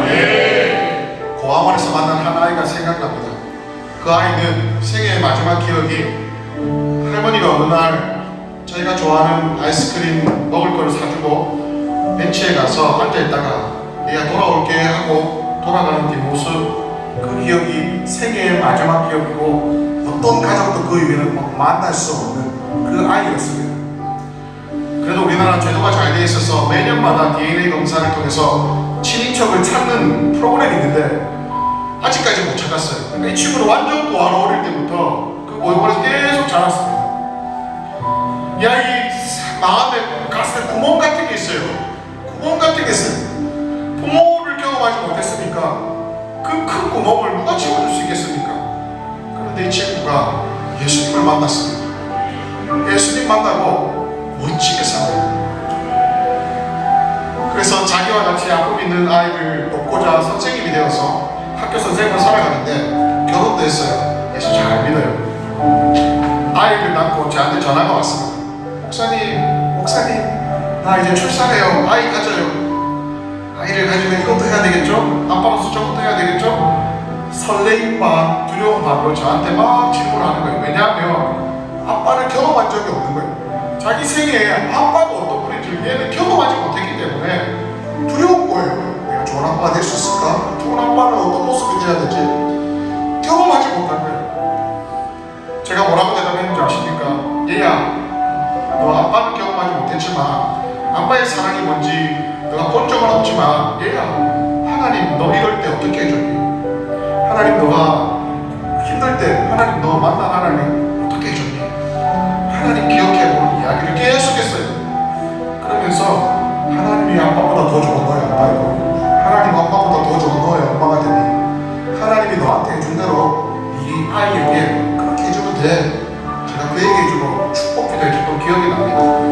여러분 인생에 다 갖추지 않아도 하나님 만나면 하나님하고의 기억 가운데 우리가 새 생명 안에 살아가면 모든 회복, 모든 치유, 완전한 자유함을 거기에서 누리게 되는 줄 믿습니다. 왜 힘듭니까? 하나님이 안 보이니까 힘든 거예요. 왜 어렵습니까? 하나님이 안 보이니까 힘들고 어려운 겁니다. 성도는 지금 죽어도 여러분 정말 죽을 것 같은 고난이 있습니까? 죽을 것 같은 문제가 있습니까? 그래서 정말 죽을 것 같아서 지금 죽는다고 생각해 봅시다. 지금 죽어도 우리는 기본이 천국입니다. 지금 죽어도 나를 죽일 것 같은 그 문제 때문에 내가 지금 죽는다 해도 우리는 기본이 천국이란 말입니다. 이 기가 막힌 복과 은혜를 우리는 지금 가지고 있는데 이게 안 보이니까 힘든 거예요. 하나님의 뜻이 안 보이니까 힘든 겁니다. 이 시간 한번 이렇게 기도할까요? 주님, 특별히 여러분 삶에 고난과 어려움이 있습니까? 문제가 있습니까? 해결해 보려고 했는데 도저히 가로막고 있는 태산 같은 어떤 게 있습니까? 다른 거 구하지 말고 하나님 이 일을 통해서 내게 뭘 가르치고 원하십니까? 주님의 뜻이 무엇입니까? 주님의 뜻만 발견하면 내 능력, 내 자격으로 사는 게 아니라 해결하는 게 아니라 주님 능력, 주님 자격으로 해결되어질 것이기에 우리에게 중요한 것은 하나님의 뜻을 발견하는 것인 줄 믿습니다. 그래서 하나님 주의 뜻을 내게 알게 하시옵소서. 내가 무조건 순종하겠습니다. 하나님 내게 주님의 뜻이 무엇인지 알게 하시고 내 힘으로 살지 않고 내 안에 계시는 주님의 뜻대로 살겠사오니 주여 주님의 뜻을 가르쳐 주시옵소서. 주여 한번 부르시고 기도하겠습니다. 주여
마음이 있습니다. 타지에 있는 자녀들, 여러분 서울 못 떠날 자녀들, 아니면 여러분 품 안에 있는 자녀들, 여러 자녀들이 있을 텐데, 저는 청소년 사회 가면서 그런 거 봤어요. 애들이요, 세상이 너무 악하기 때문에 학교의 모습하고 집의 모습이 달라요. 교회 모습하고 학교의 모습이 다릅니다.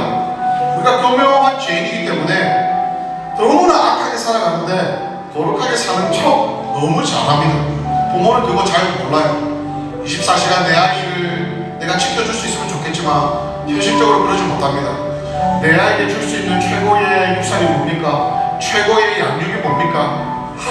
아무것도 없어요. 내 아이 예수 잘 믿는 것밖에 없습니다. 예수님이 그의 엄마가 되고 예수님이 그의 아빠가 되어서 그의 24시간을 지켜주고 보호하시고 때로는 어긋난 길에 가이드 주시는 것밖에는 정답이 없는 겁니다.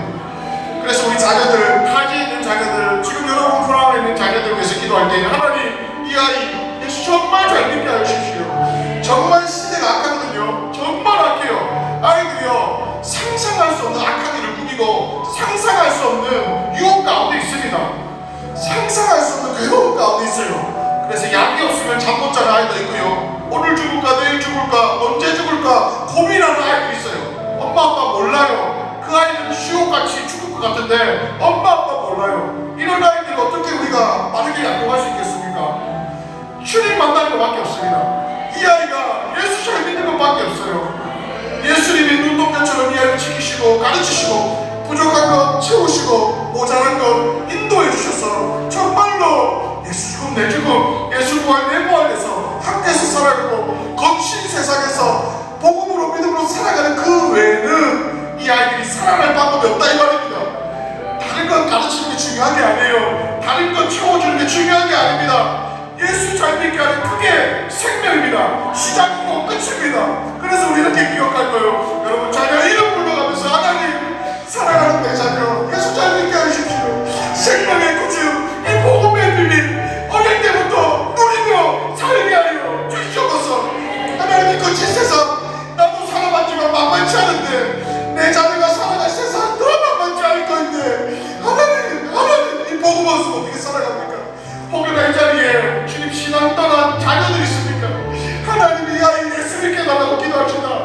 예수님이라도 있으면 다행인데 내 아이 예수라도 안 믿으면 이 아이 인생 어떻게 됩니까? 주님,